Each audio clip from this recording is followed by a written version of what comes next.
Hey y'all, it's Renee from Coffee, Crafts, and Chaos.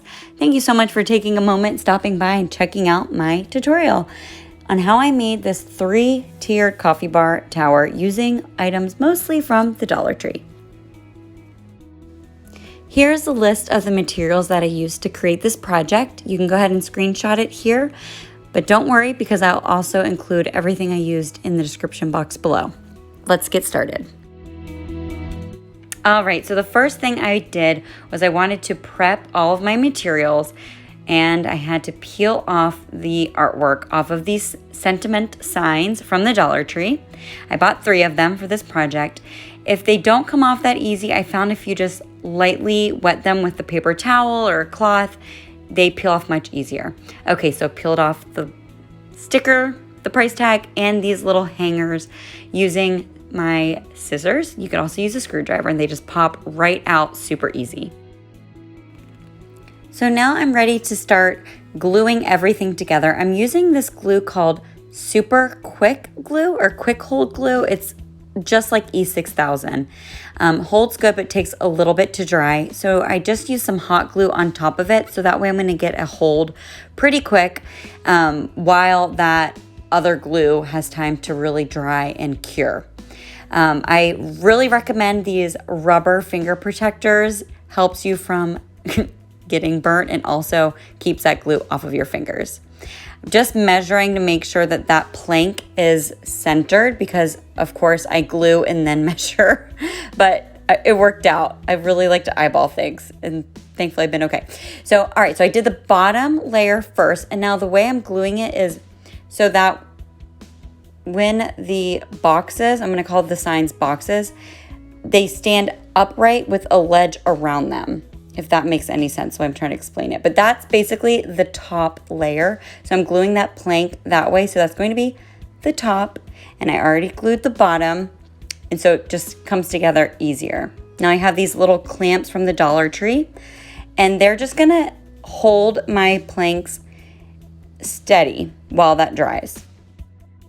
So my next step is going to be to glue that middle tier to my boards. So I'm just adding the glue on that bottom portion there. It's not gonna go over, if you see, it's not gonna cover up the entire side. It's just on the end of it, like halfway up, because I'm gonna add my other tier to it.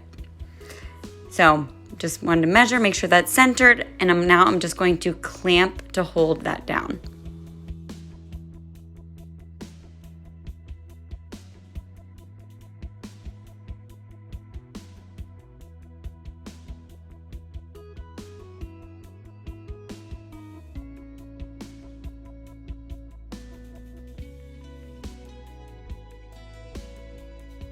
Okay, so now I'm just gonna glue that bottom tier, the bottom tower to this using my E6000 wannabe glue and my hot glue. I'm gonna use my little finger protector and smooth out any glue that's seeping so when I paint, it is not a big glob because it shows up more. You guys, what is my hair? What is that? We'll just say I let my daughter braid my hair. But anyways, I'm gonna take some extra glue and just put it right over that seam just to fill in any cracks. But I let it dry for a couple minutes, took my little clamps off, and I'm gonna flip it over and I'm gonna go ahead and glue the planks down on these boards. That was the hardest part. Now it is just easy, smooth sailing from here.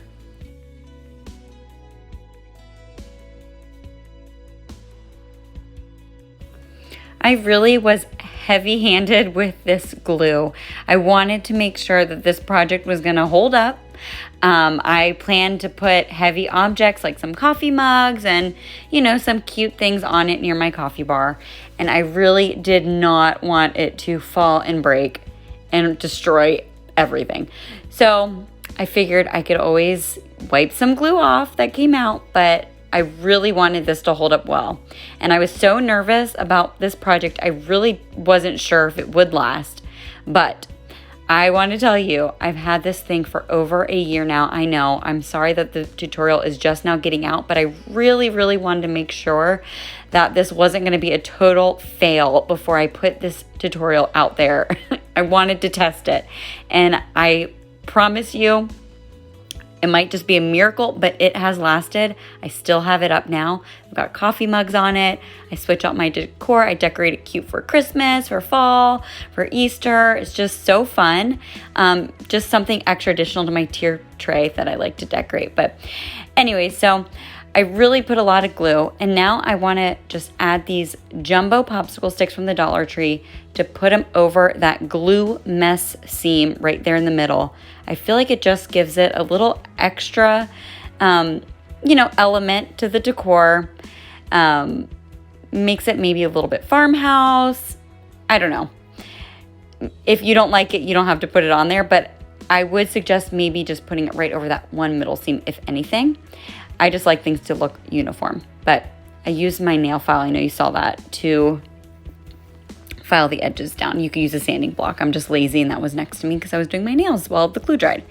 Okay, so I'm just gluing them right over on top of like the bottom, on top of the bottom, on the bottom of the tray, on the top of the tray, tower, whatever we're gonna call it, and also, of course, in the middle, covering the seam.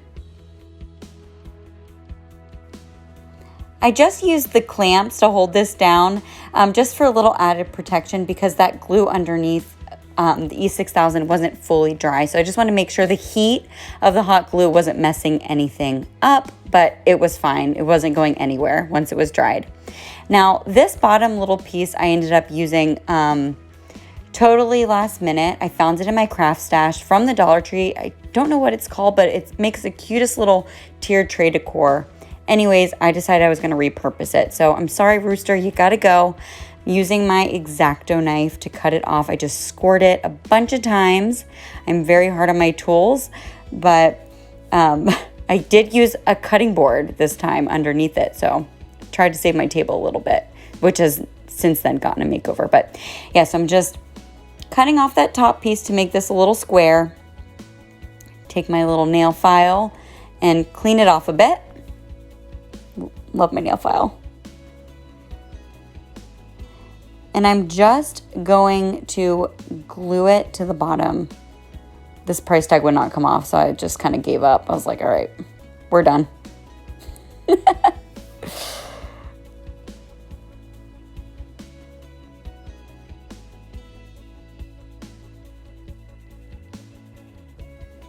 So if I was going to make this again, I maybe would add that super quick or E6000 glue before the hot glue gun, but it is still standing and it's fine. So I guess it's okay if you don't want to. You don't have to use it. I just think that E6000 really gives a better hold. I'm not sure why I didn't use it there. I don't remember. I probably just left it without the lid and it dried up. So I did what I did.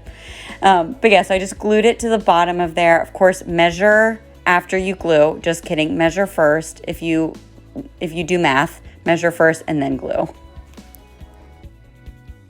I just want to also put it out there. I did not put anything heavy on these towers for a good day, maybe two, just to be sure. But once I was confident it wasn't going anywhere and that glue was holding in place, that's when I went ahead and got brave. Okay. Anyway, so now I'm just going to paint the entire thing. I did not have spray paint on hand, but I did have this flat ceiling paint because I needed to touch up my ceiling, which I still have not done. Just reminded myself. But anyways, I liked it because it's kind of like chalk paint. It gives it that chalky look and it has great coverage. So only one coat is needed, even over that yucky brown MDF material. If you have a really good spray paint that you love, use that. But I painted it. That probably was a pain in the butt to paint the whole thing. But I got it done, let it dry a couple hours. And then I wanted to go in and add a little bit more detail. I'm using these furniture repair markers from the Dollar Tree. It comes in a pack of 3, like a brown, a dark brown, and then a black. So I use that black marker for a lot of things, but I just think it works good and it's permanent. So I went with it. Sometimes Sharpies can fade a little bit.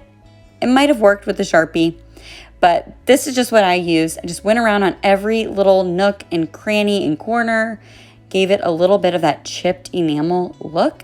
That would also look great if you had a glossy paint. But like I said, I just used what I had on hand, and you could paint this any color your heart desires. I think it would be really cute, all decorated, all different. So here it is all set up. I got these little jars with the buffalo check plaid lids. I thought they were so adorable from the Dollar Tree. Just made little labels with my Cricut. I got my couple ceramic pieces on there, my Rae Dunn cream, little coffee mug. That coffee bar block up at the top is listed for sale in my Etsy shop. That's one of the fun things that I make and sell over there at House of Paisley Co. at Etsy. Anyways, I hope you enjoyed this tutorial. Thank you so much for sticking around and watching it. I hope you all have a great, blessed day. Bye.